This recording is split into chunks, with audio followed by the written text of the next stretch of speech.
your friendly saxophone teacher. Today I'm going to do a playthrough of Rubank page 32, which is lesson 31. We're all about 16th notes today, so be very crisp and clear with your articulation. I'm going to play everything through once, and then I'm going to go back and talk about a few things that I usually talk about on each of these exercises. All right, so let's get into it. Let's start with number 1. We are in the key of F, so all of our B's are flat. And let's pick a tempo that is reasonable. I'm going to do 66, so not too fast. Okay, you ready? Get ready. And 1, 2, ready.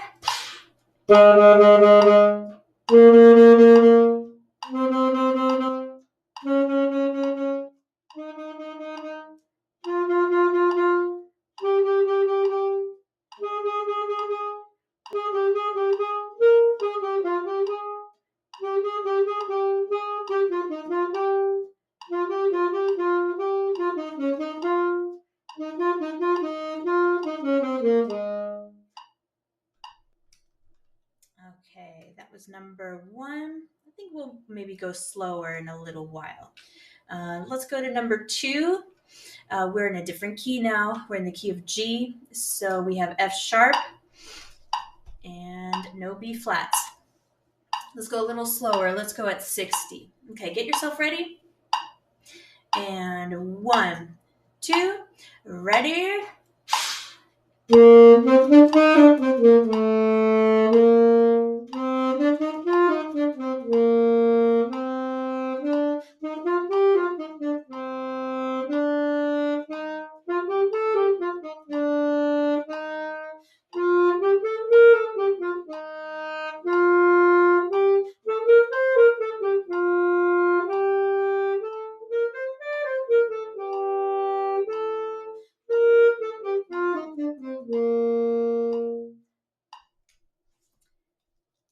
Okay, I'm going to scroll a little bit so we can see number 3 and 4.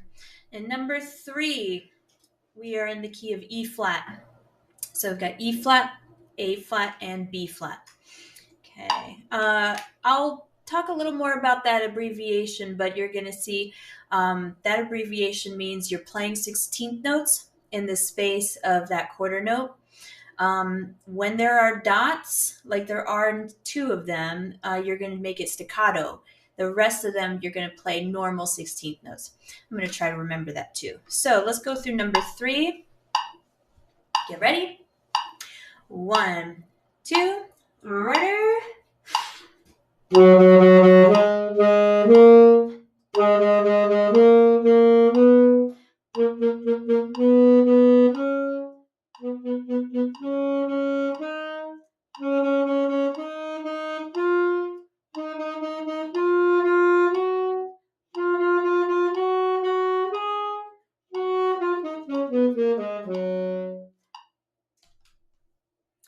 And finally, we're going to do number 4.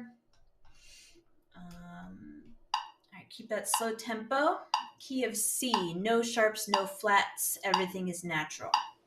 And take a nice big breath before you start. Get ready. Number 4. 1, 2, ready.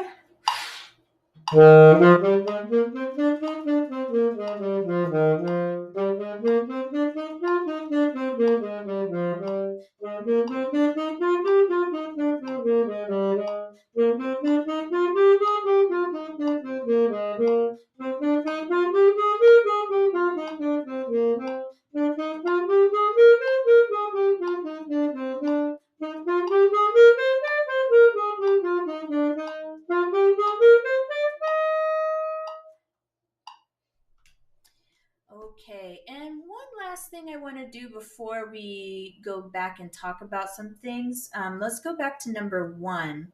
I played it at, actually it was around 72.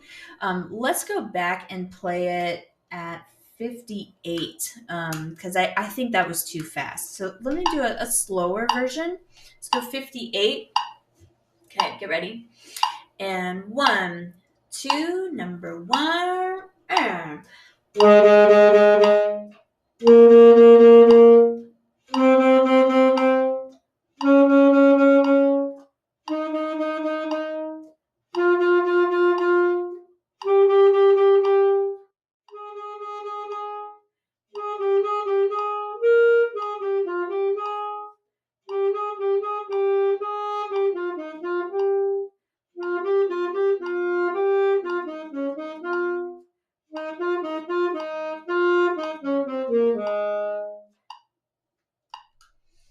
Okay, probably should have started at that tempo.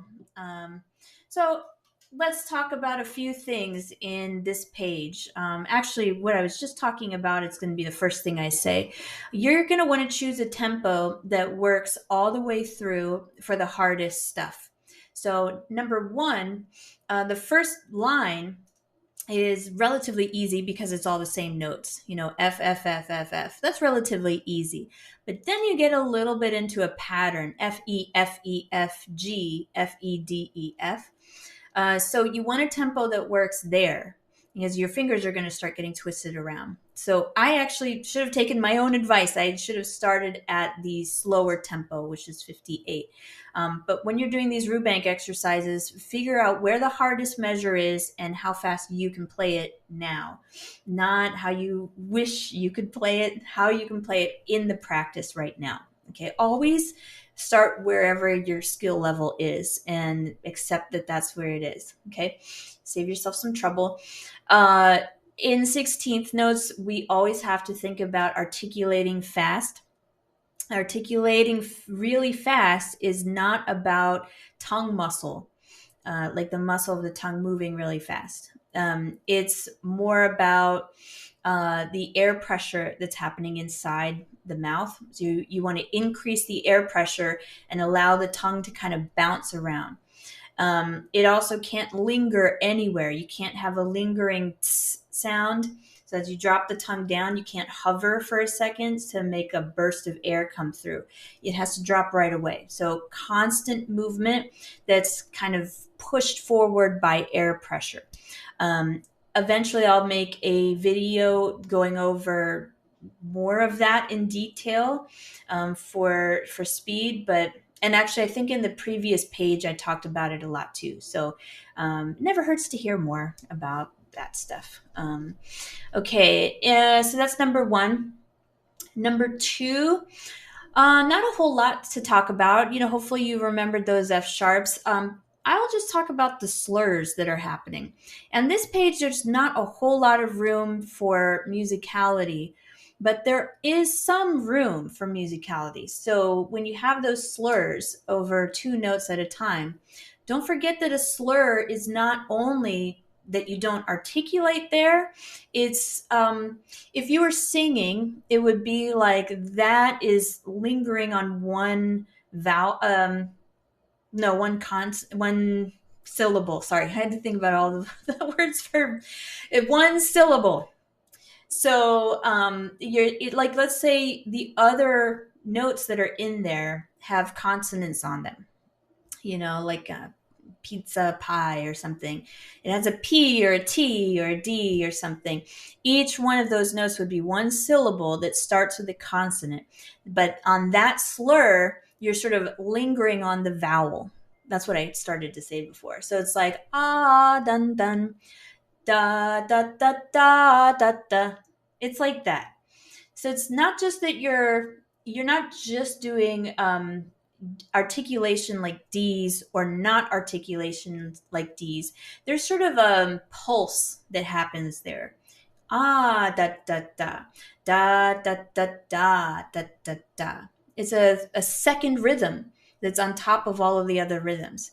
So think of it like a pulse and give it a lifting kind of feel. Put a little bit more air into it. You're not changing the dynamic. You're not going from, you know, piano to forte, but just a little something. We know how to do that when we speak because, and nobody teaches that to us, but we know how to have our voice do inflections because we hear how other people's voices do inflections and then we imitate it. So nobody teaches it to us. So the best thing to do is listen to somebody do those kinds of inflections. Listen to a piece that has a lot of slurs in it and see what the musician does to bring out those slurs. So there's room for musicality even in these little assignments here. Number 3, so that abbreviation there, it's a bit old-fashioned. What I was told when I was a kid is that happens because they wanted to save ink before printing.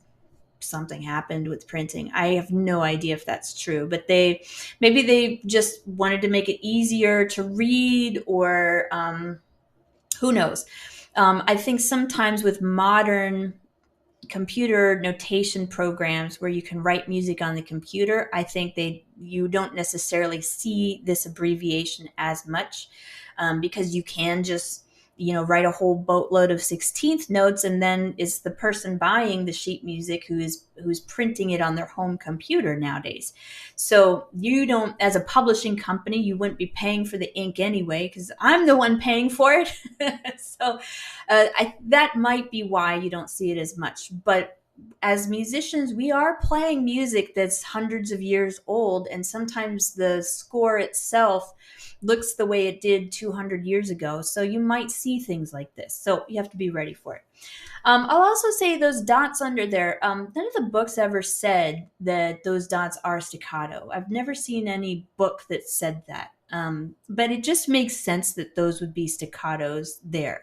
So you're playing 16th notes and staccatos on the first line, and then on the second line, just normal 16th notes. Okay. All you have to think about in that one is then the A flats. The A flats are probably the harder flats. So spend time isolating them and playing around them. And the last one, exercise 4, this is typical Rubank, very much an exercise scale, goes up and down, and then you do the same thing on the next note.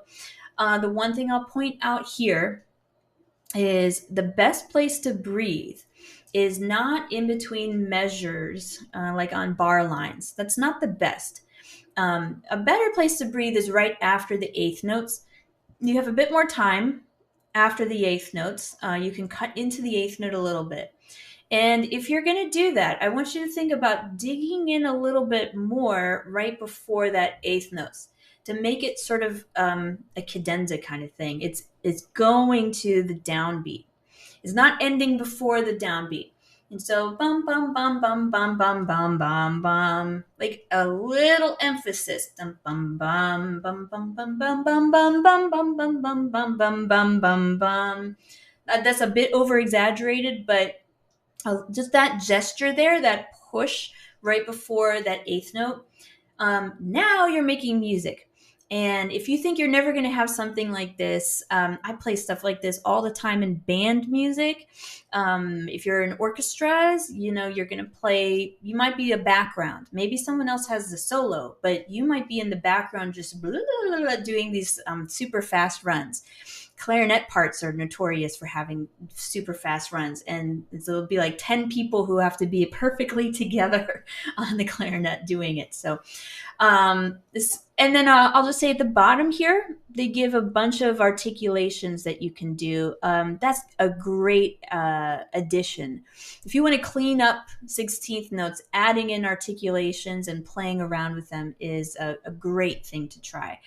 These are already all tongued, but especially if it's slurred, try changing it to these articulations at the bottom, and you're going to clean up your finger movements because now they're lining up with the tongue. So I'll do another video about that later, but I hope this was helpful, and I hope you master 16th notes and just fly through this page.